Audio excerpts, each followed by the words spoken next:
Hola, buenas tardes.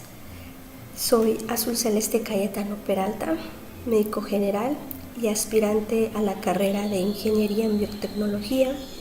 El día de hoy les vengo a presentar mi tema de investigación, avances biotecnológicos en el diagnóstico de enfermedades infecciosas. Comencemos. El objetivo de esta charla pues es actualizarnos en los métodos de diagnóstico de enfermedades infecciosas, saber la utilidad de los métodos de diagnóstico en la prevención de enfermedades infecciosas y conocer el acceso y aplicación de estos métodos en la población general.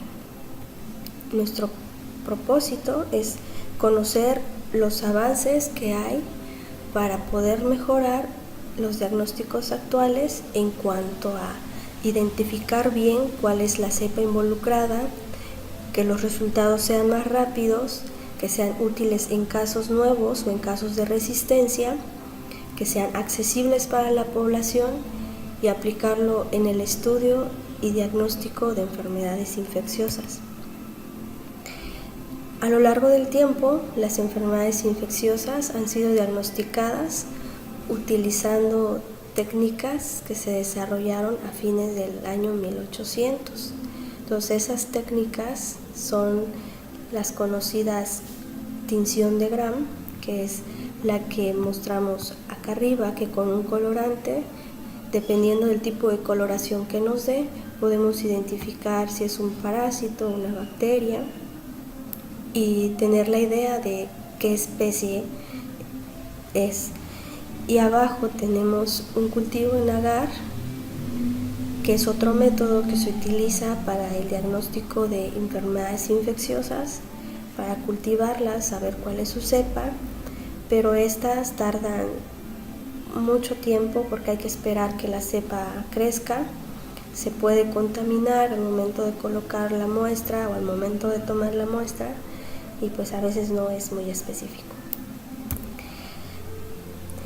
Entonces, actualmente en esta era, en este siglo, la identificación de biomarcadores específicos, la clonación de sus biomarcadores y su producción por medio de tecnología recombinante y la producción de anticuerpos monoclonales que producen esos biomarcadores al estar en contacto con el cuerpo, pues esos anticuerpos se capturan, se detectan y esos son los que ayudan a detectar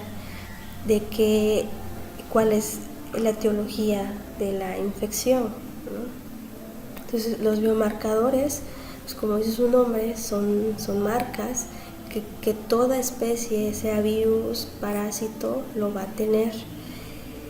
Y esos marcadores, al estar en contacto con las defensas del cuerpo, forman anticuerpos específicos de esa infección. Entonces, si nosotros utilizamos esos anticuerpos y esos biomarcadores para el diagnóstico de enfermedades infecciosas, pues serían muy específicas. Y eso es lo que se está haciendo actualmente. Entonces, unos ejemplos, porque hay muchos, ¿sale? Aquí cito unos ejemplos. El sistema GenExpert es un sistema que está avalado por la Organización Mundial de la Salud desde el año 2010 y ha reemplazado la baciloscopía, que es el estudio que se tiene para el diagnóstico de tuberculosis, pero este sistema ya la reemplazó y se probó en un país donde es epidemia, que es en Sudáfrica, y permite un diagnóstico en 2 horas y tiene un valor predictivo positivo de 95.5, o sea que es muy específico. Detecta de manera simultánea si existe resistencia a la rifampicina, o sea que no solo es veloz y específico, sino que también nos va a decir si ya hay resistencia a este antibiótico. Otro ejemplo es que actualmente para el diagnóstico del dengue se tiene en investigación una glucoproteína, que es la S1, que detecta los 4 serotipos del dengue en la etapa febril de la infección. y nos detecta si es la primera vez que el paciente se infecta o es la segunda.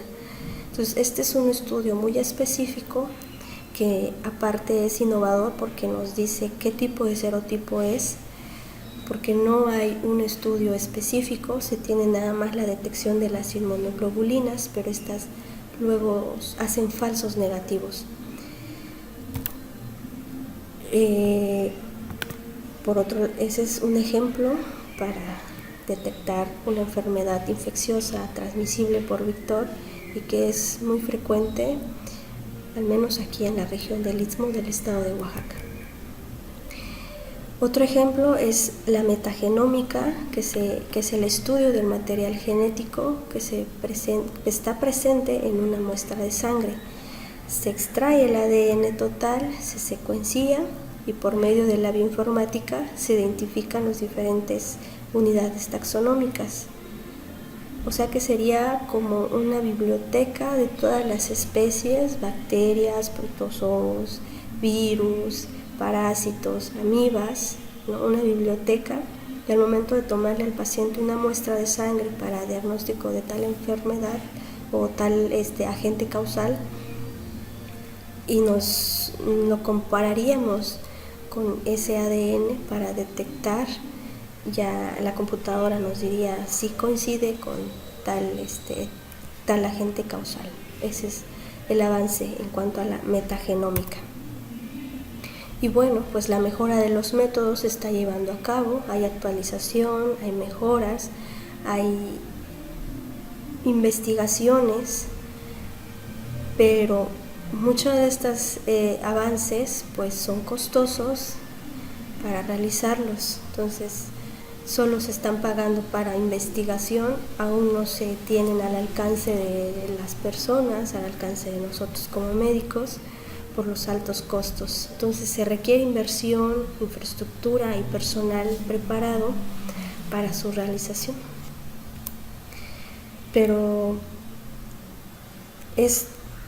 los precios de estudio de diagnóstico para enfermedades infecciosas frecuentes lo consultamos en un laboratorio que es muy reconocido, que tiene sus años de trabajo. Ahí fue donde yo hice mi investigación de campo, conocí las instalaciones, realizamos una entrevista con el director de ese laboratorio y bueno, me proporcionaron una página donde yo podía investigar el tipo de estudio y también los precios. Aquí podemos comparar algunos estudios que son muy frecuentes, como lo es el cultivo, bueno, en este caso específico de Mycoplasma urogenital, y tenemos un costo de $2.80. Un urocultivo con antibiograma para detectar el agente causal pues nos cuesta $2.60. Todos esos dos estudios pues son al alcance de la población, los puede pagar un paciente, comparado, claro, con estudios mucho más específicos. Por ejemplo, en el caso del dengue, el anticuerpo de IgG e IgM pues tiene un costo de $3.50, es un poco más caro comparado con el anterior, pero sigue siendo económico, porque en el caso del chikungunya tiene un costo de $850. Esta diferenciación de precios más adelante nos los explicó el químico en la entrevista, pero más adelante se los muestro, pero esta diferenciación es por la solicitud. Este estudio se ha venido haciendo mucho más conocido, mucho más solicitado por los médicos porque ha habido muchos casos de pacientes con dengue. En el caso del chikungunya no, por eso los costos son altos. Ahora, si nos vamos a una enfermedad, un virus, otro virus, el virus del papiloma humano, que también es muy frecuente en nuestro país, pues es aún mucho más caro y tiene un costo de $1,500. Entonces ahí sí ya se limita el recurso económico para realizar un estudio de una enfermedad que es muy frecuente. Entonces, dentro de la entrevista que realizamos al químico, el jefe de este laboratorio, pues la que más me interesó resaltar aquí pues es cuáles son los retos que hay que superar para actualizar los métodos. Y en palabras del químico, el factor económico, porque para tener acceso a tecnologías más avanzadas se necesita de inversión y lo que él dice es que los costos podrían disminuir si los doctores aumentaran las solicitudes, como lo expliqué en el caso del dengue. Esos métodos se conocen más, la población los conoce más, se hacen más solicitados y hay recurso económico para sustentarlos, porque se requiere pagar material, se requiere pagar, en algunos otros casos, hasta mandarlo a un laboratorio mucho más grande para sus resultados. Entonces, nos topamos con que sí se pueden hacer los estudios, sí hay avances, pero necesitamos el factor económico para poderlos aplicar a la población. Pero realmente el paciente les preocupa los costos. Esa es la duda que me surgió después de realizar esta entrevista, porque vi que era un lugar concurrido, que era un lugar de mucho trabajo, había movimiento, entonces al paciente no está viendo por pagar. Entonces, ¿qué opina el paciente en cuanto a este tema? Y de eso se trató el test que apliqué a 10 personas en una plataforma electrónica, utilizando esta página que me proporcionó el curso, la plataforma, y se llama Question Pro, es un software que me ayudó a realizar las preguntas, posteriormente me ayudó a divulgarla en plataformas como Facebook, como Blogger, de donde salieron las personas para contestarla, y también me ayudó a realizar las estadísticas que más adelante voy a explicar. Entonces, los resultados de esta encuesta arrojaron que el 54.55% de los encuestados, o sea, la mitad de esos encuestados, conoce de algún método de diagnóstico, lo cual es muy bueno.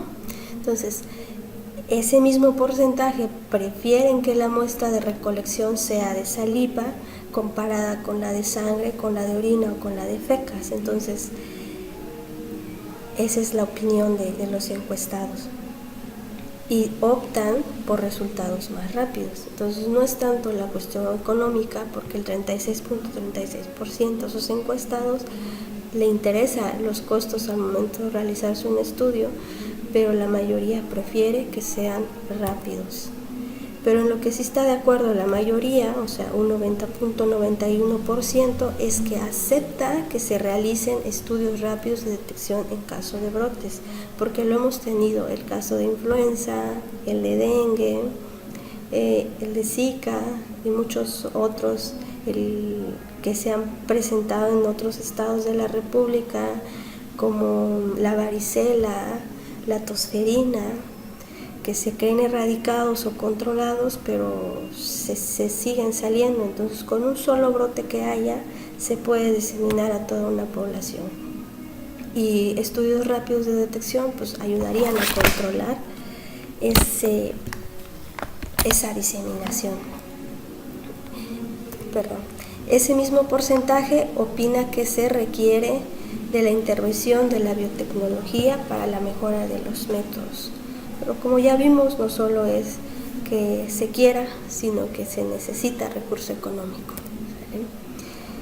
Otra pregunta que se realizó es si habían padecido alguna de estas 3 enfermedades: dengue, enfermedades respiratorias o diarreicas, y con qué frecuencia. Entonces, de las 10 encuestados, 1 había padecido dengue, a ese se le realizaron estudios de laboratorio, y al resto de los encuestados, un 86.11%, había padecido enfermedades respiratorias y diarreicas más de 2 veces.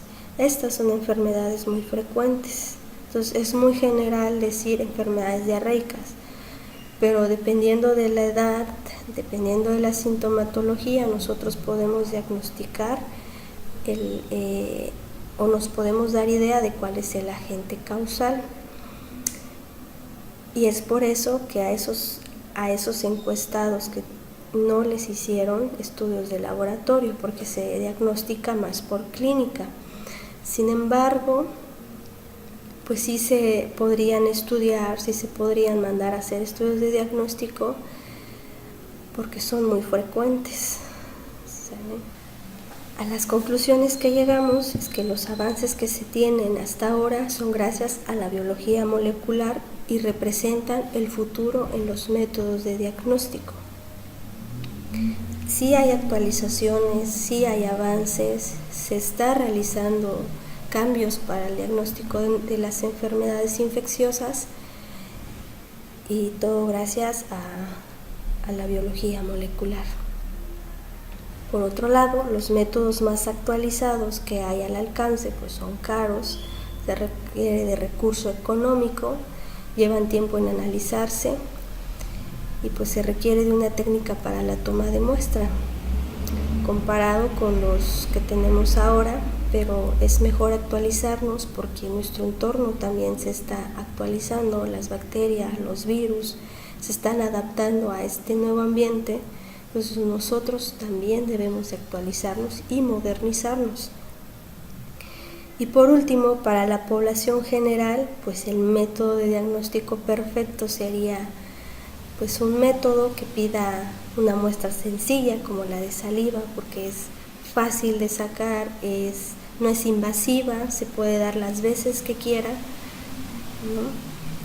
Que sea menos invasiva, como dije, y rápida en los resultados para no tener tanta esa angustia, ¿no? De qué es lo que tengo, y sobre todo confiable, que sea específico y que no haya falla en ello. Es un tema que todavía requiere mucho mayor profundización, que requiere más investigación y que a mí me interesa como médico no solo para mejorar mi consulta, sino también para aportar mi granito de arena en este tipo de investigaciones. Esa es la causa o el motivo por la que yo quiero estudiar la ingeniería en biotecnología, para ser un futuro investigador, innovar en el área de la medicina y ser un mejor ciudadano para nuestro país. Gracias.